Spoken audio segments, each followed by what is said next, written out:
Assalamu alaikum everyone. My name is Muhammad Asif and I teach commerce courses for O levels and IGCSE at Palim Online. I teach accounts, economics, and business studies.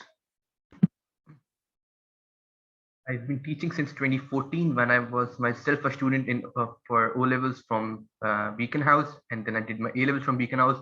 And in 2020, I got my bachelor's degrees from Institute of Business Management.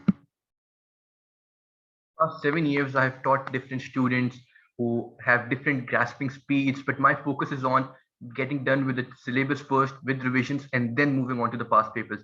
Past papers practice is essential if you want to score high grades. Many students can memorize grades, they can grasp the concept, but the thing is, if you cannot articulate that on your written paper, you cannot score high grades. So past paper practice is essential. That's what I intend to do. My purpose is to give you a concept, then you read the textbooks, and then we solve the past papers together. We do lots and lots of past papers so that when we get to that time when we have to do our exams, we are fully equipped with all our resources. Without further ado, let's move on to our today's chapter. So today we'll be talking about economies and diseconomies of skill, which is part of your IGCSE O levels and EdExcel syllabus for business studies. This chapter is a very interesting chapter. This is something we see around us. It will be easier to understand, but requires a lot of grasping. Okay, we can see examples around us, but it's important that we can convert those outside environment information that we get into knowledge, which we can use in our exams. So let's move on. Economies and Diseconomies of Skill by Muhammad Asif Sohail. That is my name. So let's start off. What basically is economies of scale? So economies of scale are the advantages you get when your business grows. That means when it increases its scale of production. Now it is increasing more units than it was before. For example, if a business is producing 100 units, now it is making 150 units. That means it has increased its units by 50. What this would do is that your average cost, which is your total cost divided by quantity, it will make your average cost to fall, because now all your costs that are included in your financial statements are now divided over larger units, which makes your per unit cost, that is your average cost, to fall over. Okay, this is economies of scale. These are the advantages you get when you grow, when your scale of production increases. Scale of production basically means the size. It can be output, it can be number of labor employed, it can be number of capital employed, whatever it is. But for very simple terms, for basic understanding, we can call it output, the number of units a business produce. As you increase your output, your average cost would fall. Okay, how the business achieve this will be covered in the next slide. But before that, let's just define what a diseconomies of scale are. Basically, when your business grows to such an extent that it becomes difficult to control, this leads to the disadvantages of growing. This is your diseconomies of scale, that your business has grown so much that it has become difficult to manage, thus your average cost, which is once again your total cost divided by quantity, to rise. This is the problems business face when they grow too large.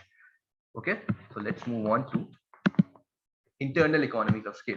Sorry, internal economies of scale. So what internal economies of scale is that you've achieved your economies of scale, you have grown through your own actions. This is because of your own business's action. This is what internal economies of scale means. That because of your own actions, your own decisions, you have grown, your own business has grown. And now we'll discuss the advantages you get when you grow. This is the financial advantages we were talking about in the definition of economies of scale. The number one advantage, purchasing economies.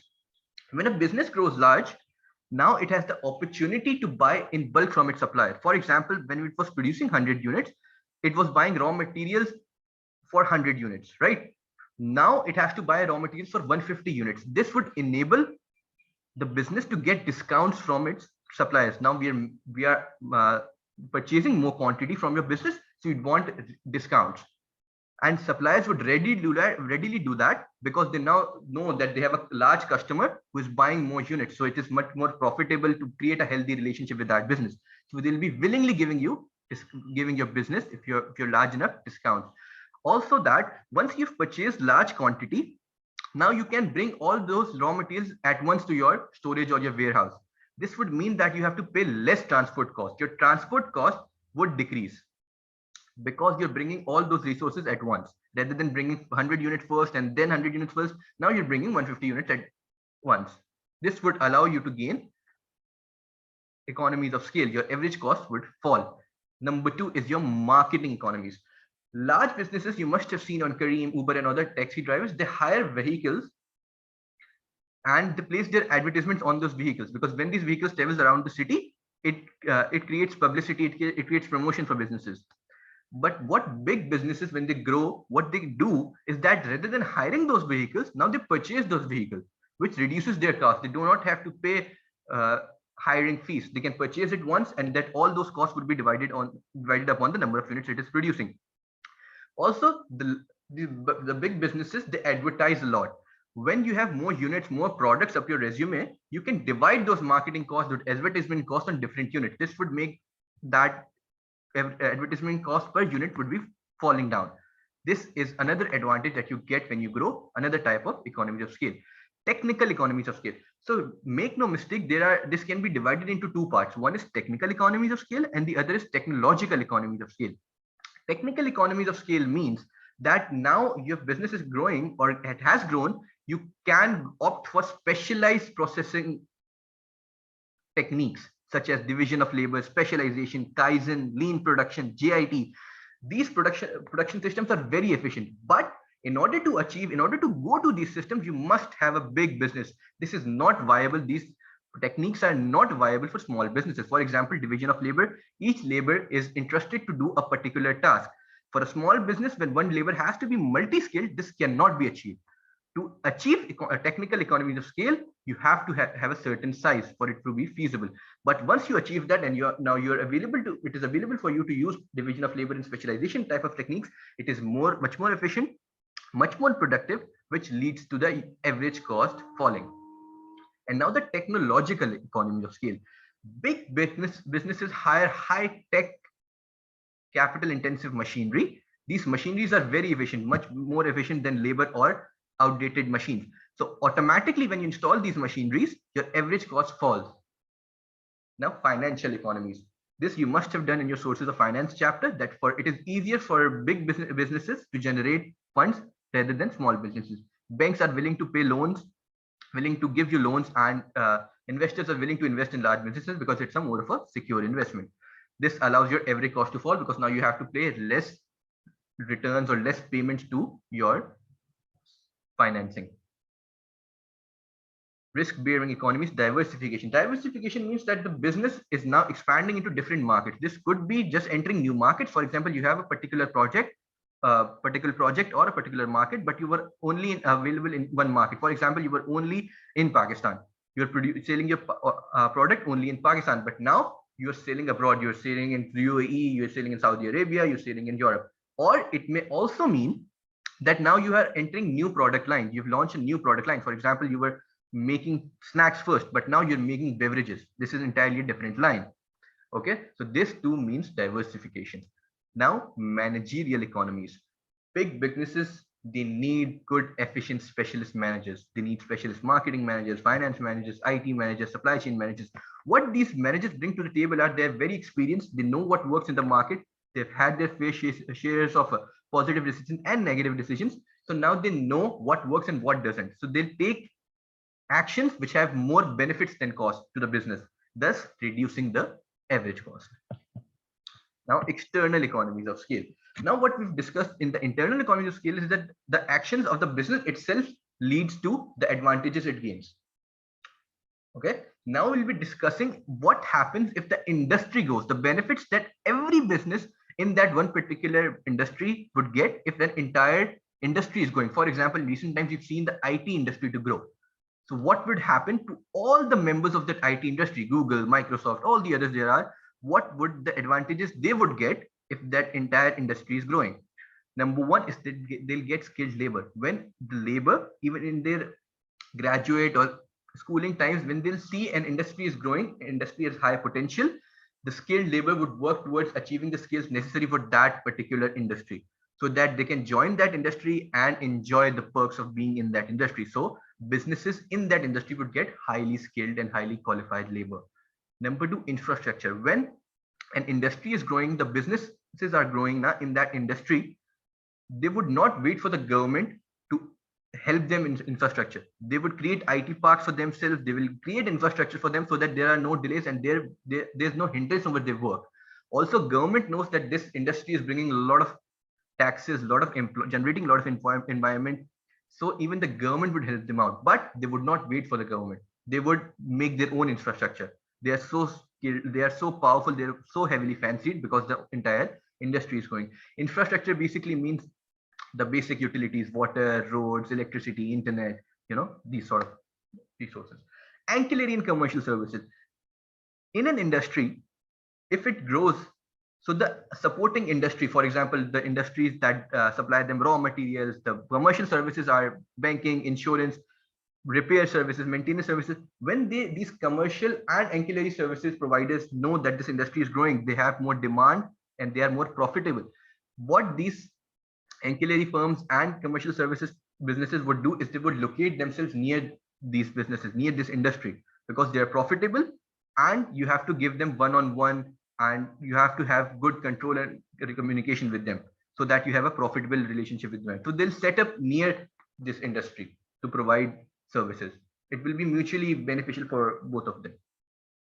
Now, cooperation. If you remember correctly, years ago when we were when there was no smartphone, there were normal phones.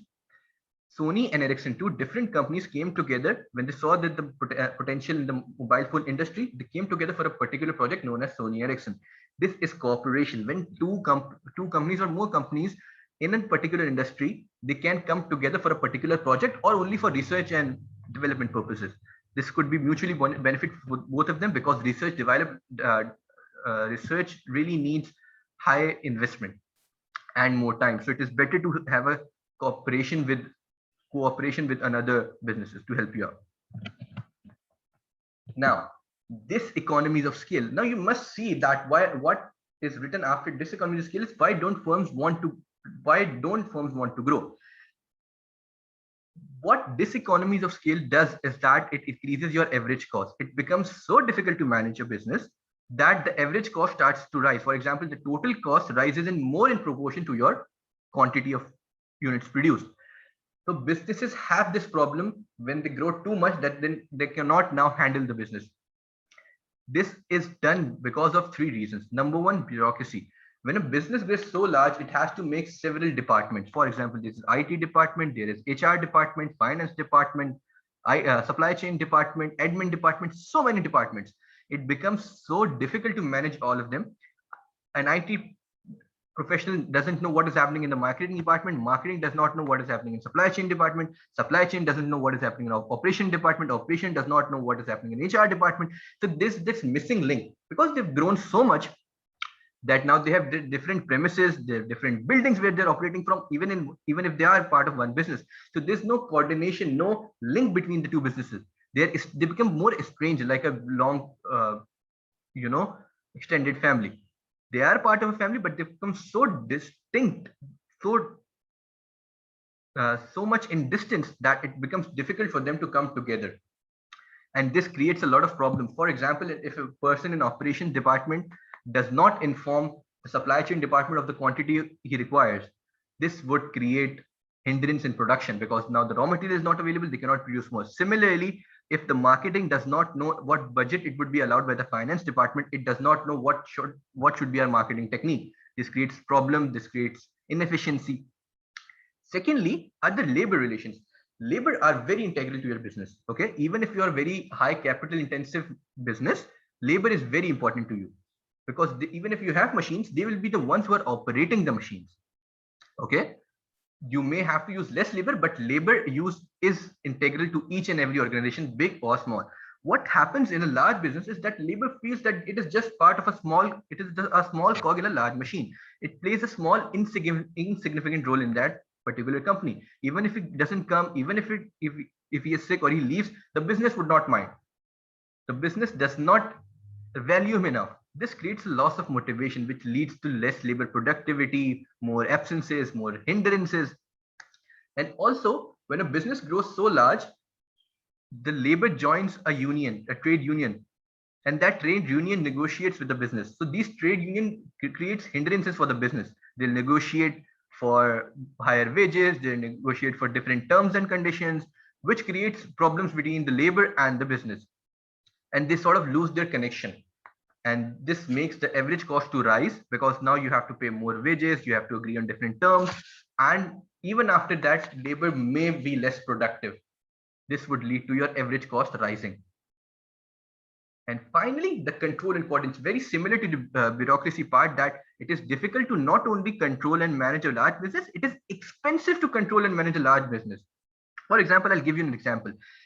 Consider an operation team. The line worker is facing a dilemma that a machine is not working, a machine has broken down. So what would he do? He would tell the assistant manager. What the assistant manager would do, he would tell the manager. What the manager would do, he would tell the operations director. What the director would do, he would consult it with the CEO. Such different steps before an action could be taken means a lot of losses. What could have been dealt by the labor himself has to be given to the CEO, who will now consult others, and then he will make a decision. This creates a lot of hindrance, a lot of losses.